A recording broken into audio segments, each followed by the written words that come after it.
sean todos ustedes, mis queridos filósofos, y adivinen quién está de vuelta. Juan Jiménez está en la casa de nuevo. Bienvenido, maestro en historia, Juan Jiménez, ¿cómo estás? Muy bien, muchas gracias. Gracias por la invitación. Ay, me da muchísimo gusto de que estés aquí. Teníamos mucho de no grabar. Exacto. Y bueno, antes que nada quiero comentarles a mis queridos, todos los que lo vean, que esto no es afán de ofender a nadie. Esto es simplemente con la finalidad de informar, reflexionar, analizar desde el punto de vista pues del experto, un historiador, y que cada quien al final puede tener su propio criterio, su propia opinión, que es muy válida.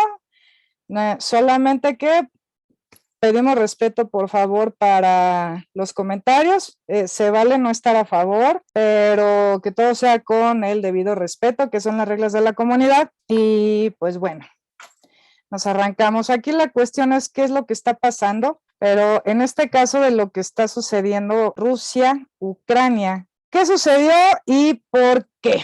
¿Qué sucedió? Lo que sucedió fue, en un primer momento, la invasión de Rusia de un sector de Ucrania que era población con mayoría rusa. Y con el tiempo, lo más seguro que suceda es que Rusia tome toda Ucrania, que se la quede para sí y haga la intención de tener un gobierno afín, pero que sea una marioneta. Entonces, eso fue lo que pasó.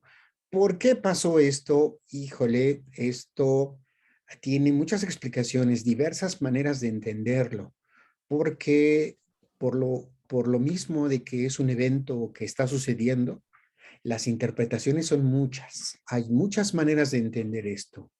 La primera manera de entender esto es la versión ucraniana occidental. Para ellos es una invasión total y completa de su territorio porque la región del Donbass, que es a donde llegaron primero los militares rusos, es una zona administrativa ucraniana que está determinada desde el fin de la Unión Soviética en los años 90 y por lo tanto necesita y pide ayuda a la comunidad internacional para que ellos le asistan. Pero la otra versión, la versión rusa, es la que mira la invasión como un hecho inevitable, que fueron los propios rusos orillados a semejante acto porque han habido una serie de condiciones que debieron haberse cumplido previamente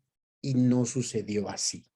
El gobierno ucraniano, el presidente Zelensky, dejó de cumplir ciertos acuerdos y por ello, sumado a las declaraciones que él mismo ha hecho a la prensa, los rusos fueron orillados a la invasión, o al menos esa es la interpretación que los propios rusos tienen de este hecho. También está la razón de unos gasoductos por el cual se surten gas y tiene que pasar por ahí. Bueno, esto es un poco más largo. Tiene que ver con, en los últimos años y sobre todo el año pasado, el invierno en Europa estuvo muy fuerte y el gran proveedor de gas para el invierno es gas ruso. Sí. Pero por lo mismo de que fue tan fuerte, no se dio abasto para toda Europa. Y lo que los países occidentales, por ejemplo Alemania, decidieron fue conseguir gas norteamericano. Con esto, esta versión nos parte de la idea de que los norteamericanos quisieran tener el mercado del gas en Europa, dejando de lado a los rusos. Pero sí hay unos proyectos que están casi terminados de crear un gasoducto desde Alemania hasta la región precisamente del Mar Negro, a donde van a desembocar los territorios que fueron invadidos por Rusia. Entonces es como extraño porque los terrenos invadidos colindan precisamente con la zona que produce más cantidad de gas para Europa. Y entonces, de acuerdo a estas dos versiones que hay, de acuerdo también que debe de influir esto que me acabas de comentar, ¿cómo podemos saber la verdad? ¿Quién puede tener la razón? No es que se la demos a alguien, pero ¿como quién Bueno, podría ser?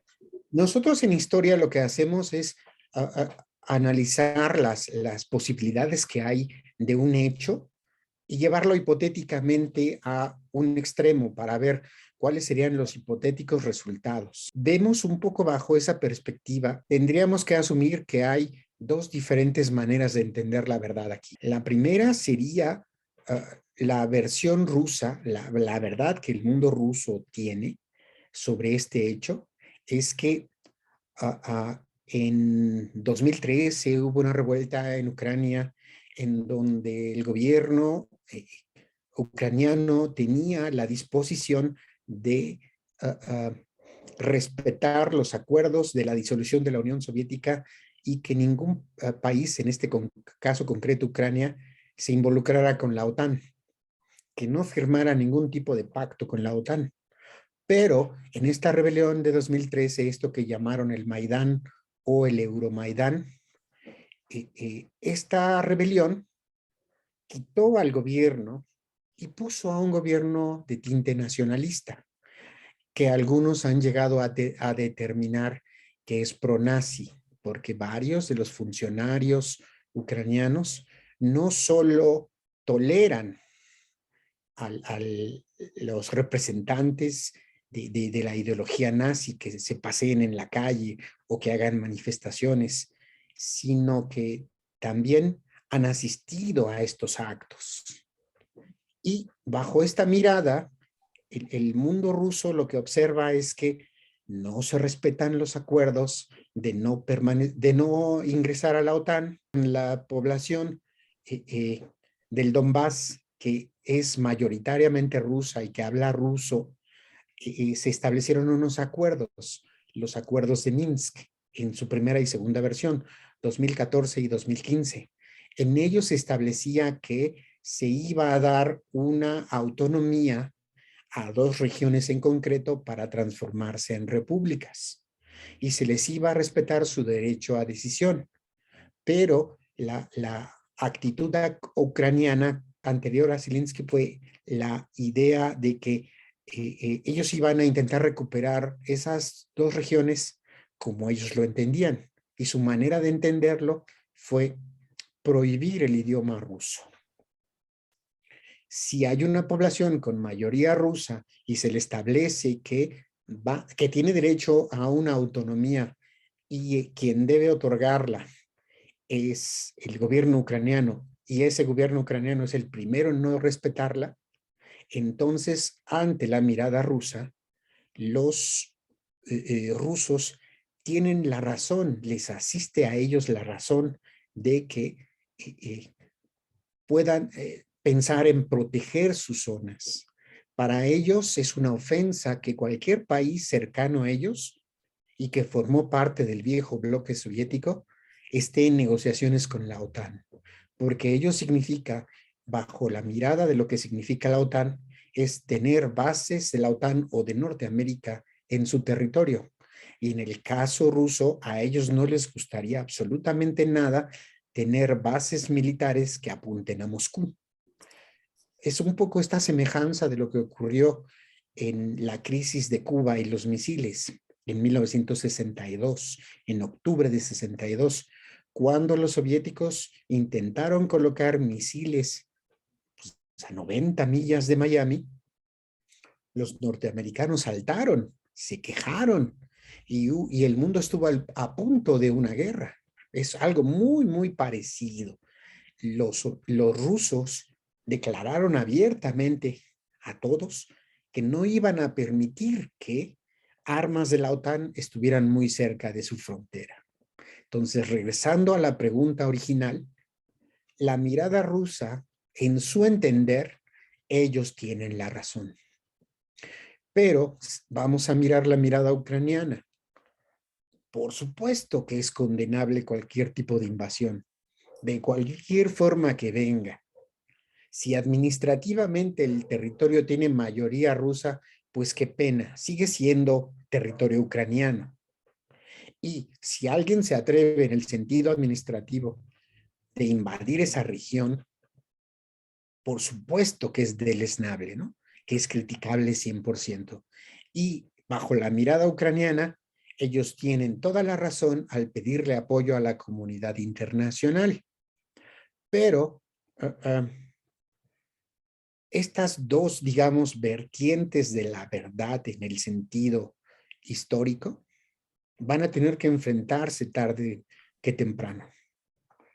Y terminará por mostrarse, no hoy, no mañana, sino en el futuro, quién sí tenía la razón. Pues es muy difícil aventurar quién la tiene, porque las razones rusas, hay muchos argumentos, muchos argumentos.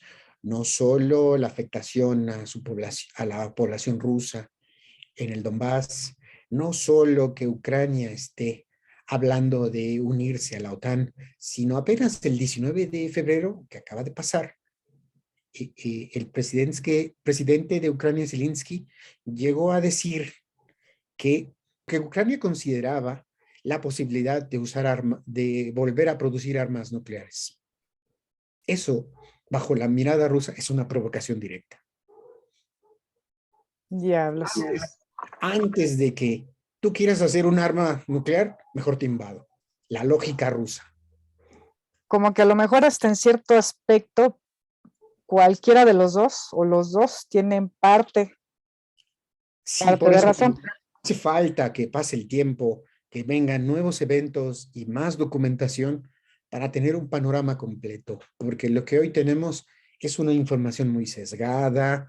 Tenemos que ciertas cadenas noticiosas se empeñan solo en transmitir una versión, y ahora con la invasión lo que ha ocurrido es que el canal RT que transmitía no la posición oficial rusa, pero al menos sí era un canal de noticias ruso, varios países están prohibiendo este canal.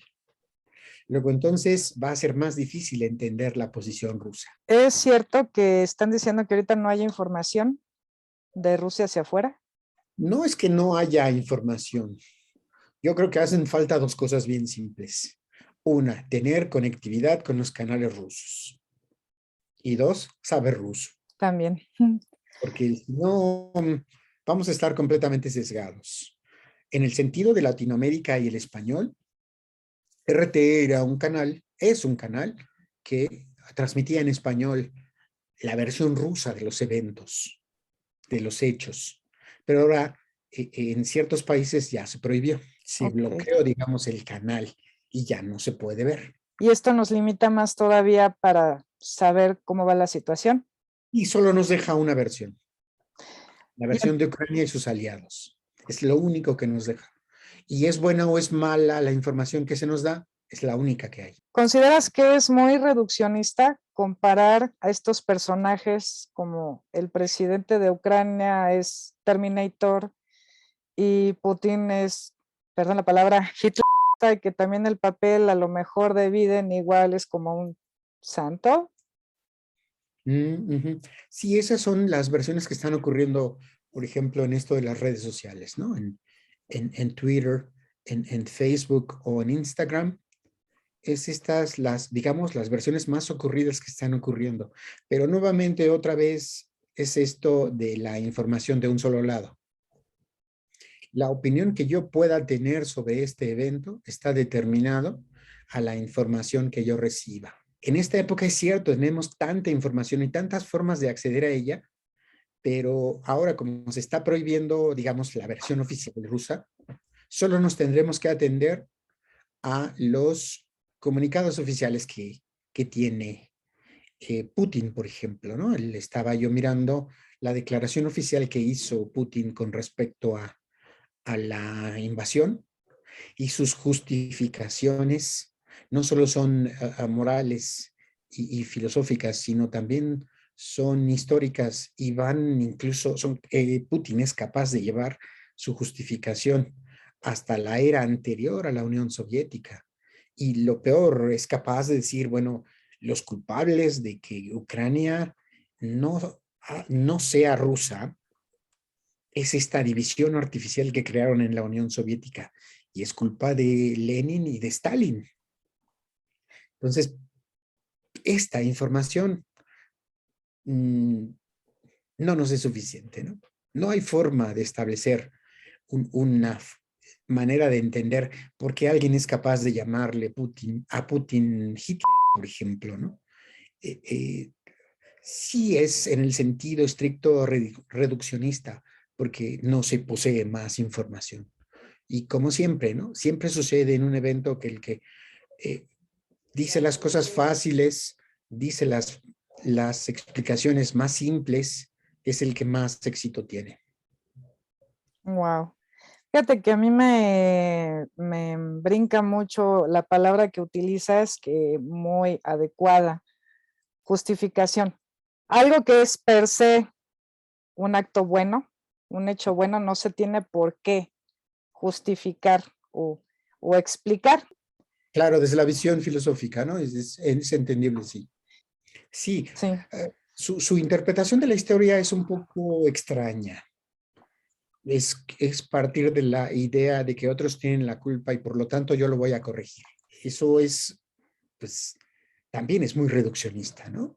Partir del principio de que yo soy capaz de corregirlo porque tengo los medios y tengo razones, me las acepten o no.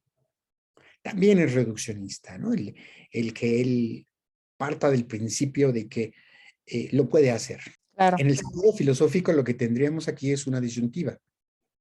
Tú puedes hacerlo porque físicamente tienes el armamento y tienes a los hombres para hacerlo con todo y tecnología, pero eso no significa que debas hacerlo. Pero, como decíamos otra vez, la mirada rusa es que pudieron ocurrir dos cuestiones. La primera, que ellos sienten que fueron obligados a llegar a la invasión. Y la otra vertiente es que mm, con las acciones de Occidente, eso se esperaba que Rusia hiciera. Y Rusia solita cayó en la trampa. Interesante. Sí, porque toda esta desbandada de acciones en contra de Rusia, eh, qué sé yo, no utilizar ciertos sistemas bancarios, que se les excluya de los eventos internacionales, De los cosas eventos así, olímpicos o de deportes. que el deporte, exactamente. Esto es algo que debió haber previsto Putin, lo debió haber pensado, o al menos sus asesores, pero otra vez tal vez lo que ellos no esperaban es que esto durara tanto. A lo mejor, y como lo miro yo, su intención era una guerra relámpago, Y llegar, ya. atacar y quedárselo y ganar. Por eso yo creo que en el sentido estricto lo que sucederá es que Rusia se plantee tomar toda Ucrania. Hay estos llamamientos del presidente Putin a las Fuerzas Armadas ucranianas de que depongan a su presidente, porque con él sí, con el ejército ucraniano, Putin sí quiere negociar. Entonces, lo que yo miro aquí con esto es que probablemente Putin se esperaba una guerra rápida y no está ocurriendo. Ya llevamos varios días con esto, ¿no? ¿Consideras que esto lo han hecho muy mediático? Es que no hay forma de que no pueda ser de otra manera. Me refiero porque ahorita también hay otras guerras en otras partes y todos Puestos. estamos enfocados nada más ahí. Lo que pasa es que también tiene que ver un poco esta visión que tienen los escritores de los periódicos, los analistas y todo esto. Ellos en cada evento quieren encontrar una tercera guerra mundial.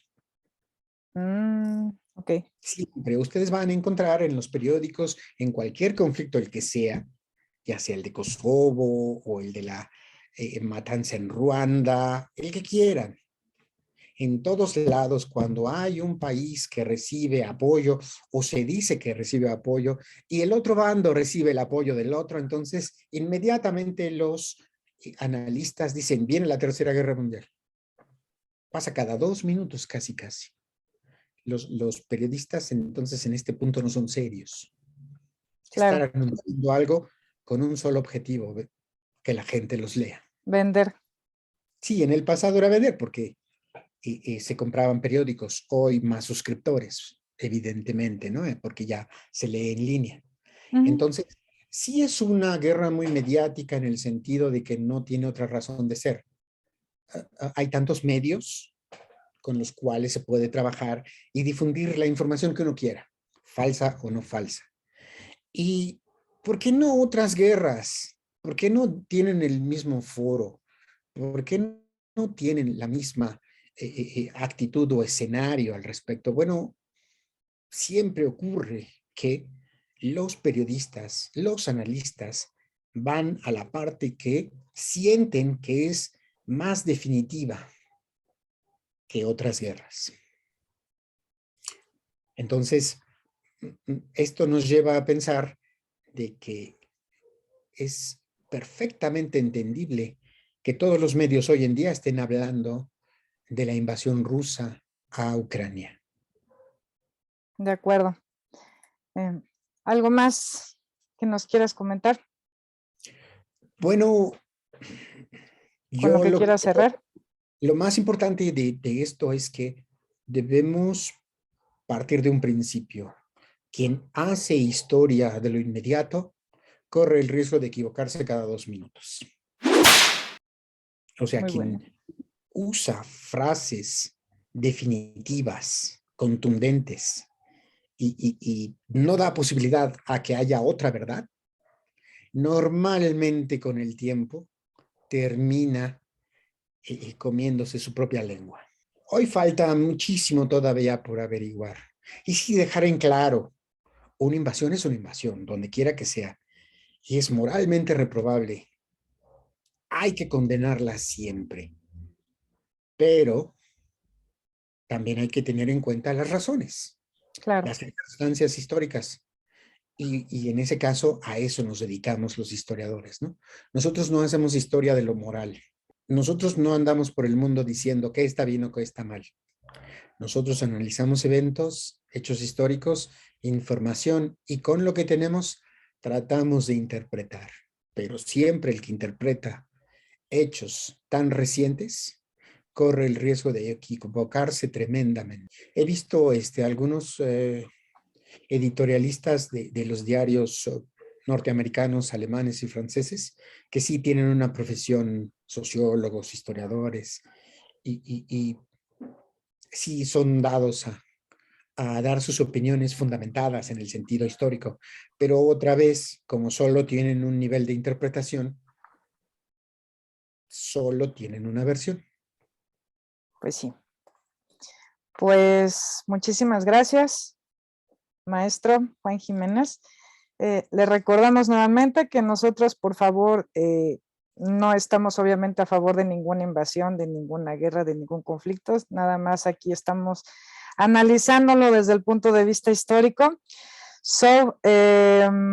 Nos encantará leer sus comentarios o alguna sugerencia o felicitación para el profesor Juan Jiménez.